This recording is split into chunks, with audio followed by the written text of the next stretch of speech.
nos olhos e no coração de muitos, Padre Pio é o frade com a barba que caminha entre os fiéis e abençoa os peregrinos.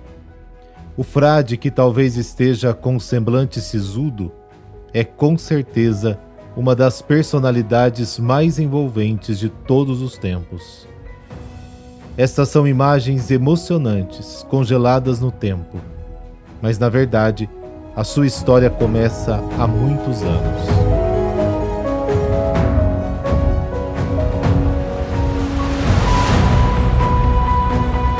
Pietreutina, uma cidadezinha da região da Campânia, província de Benevento.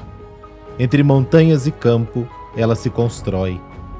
Neste lugar, em uma das casas mais antigas, morava a família Forgione.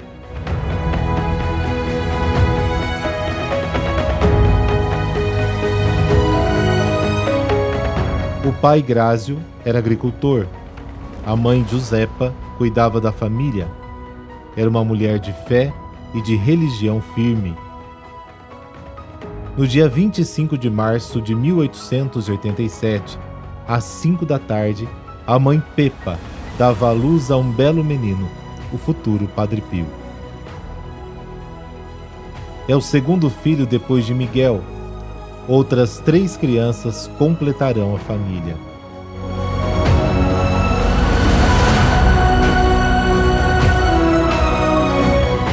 No dia seguinte ao nascimento, foi batizado com o nome de Francisco pela devoção ao Santo de Assis, em homenagem a um velho tio de Grásio que ao morrer deixou como herança uma casa para os sobrinhos.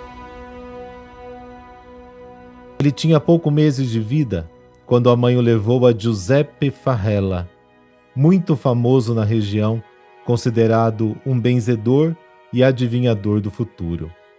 Farella levantou os olhos ao céu e balbuciou com voz trêmula: esta criança será honrada por todo o mundo. Pelas suas mãos passará muito e muito dinheiro, mas não possuirá nada.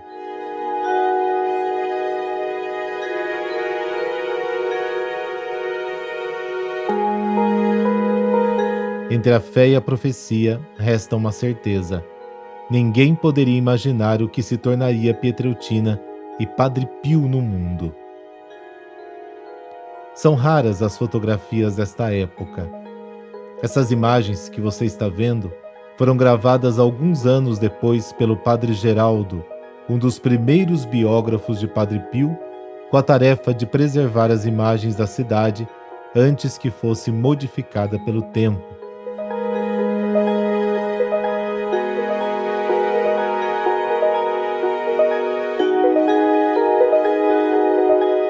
Certamente, podemos dizer que Padre Pio foi uma criança como todas as outras. Quem sabe quantas vezes montado num cavalo, ia para a roça com o seu amado pai?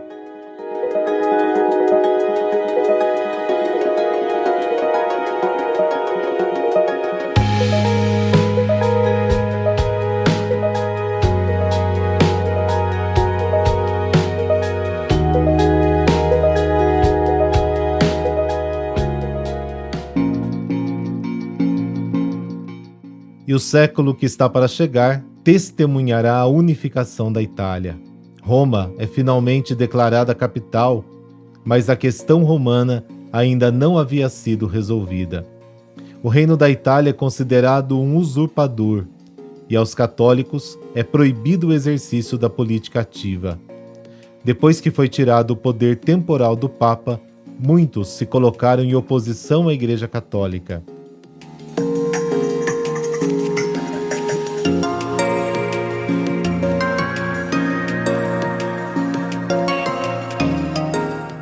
No campo de Fiori, em 1889, foi inaugurado um monumento a Giordano Bruno, um filósofo dominicano que foi condenado como herege, e então colocado em praça pública como símbolo do sentimento anticatolicismo.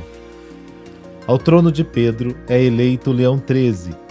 É o pontífice da Rerum Novarum, a encíclica que afronta pela primeira vez a questão operária e que funda de fato a doutrina social da Igreja. mas também ao Papa, que encoraja um retorno à espiritualidade popular, a devoção ao Sagrado Coração de Jesus e à Virgem Maria. O cinema, grande invenção da época, capta imagens pela primeira vez de um pontífice.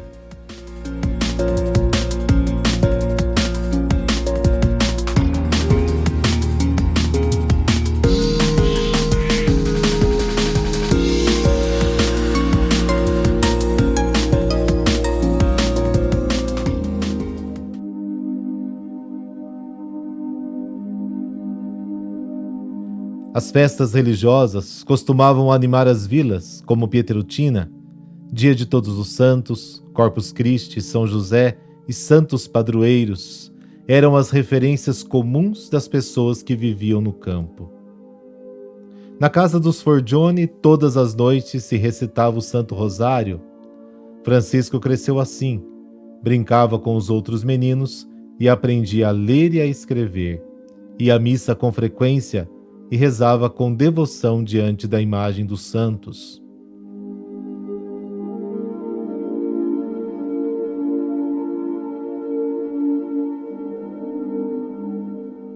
Aos 10 anos fez a primeira comunhão, aos 12 a crisma. Neste tempo conheceu Fra Camilo, um capuchinho que passou por Pietreutina caminhando descalço.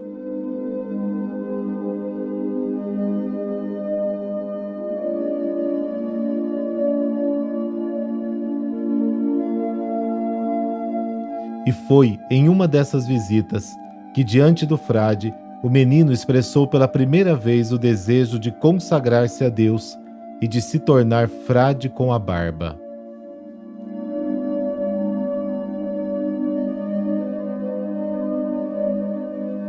Não era fácil formar um filho e dar-lhe um futuro, mesmo com a vocação sacerdotal. Estudar no seminário na época custava. Então o pai Grázio tomou a decisão de ir para os Estados Unidos e tentar a fortuna. Partiu em 1888, voltou e depois em 1910. Certa vez, em 1901, Francisco fez uma pequena viagem para a festa no santuário de Nossa Senhora da Pompeia. Meses depois, recebeu uma carta do pai que estava na América. Estou aqui me sacrificando e vocês gastando todo o dinheiro. Pai, dizia Padre Pio, em breve terminará para mim as festas e as diversões, porque abandonarei esta vida para abraçar uma outra melhor.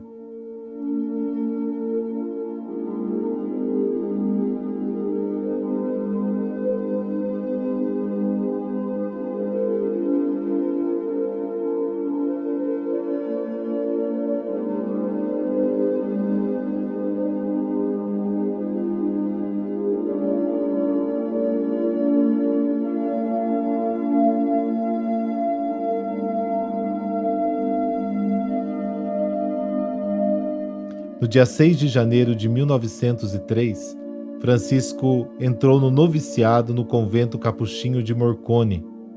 Depois de 2 semanas, vestiu o hábito e lhe foi imposto o nome de Fra Pio.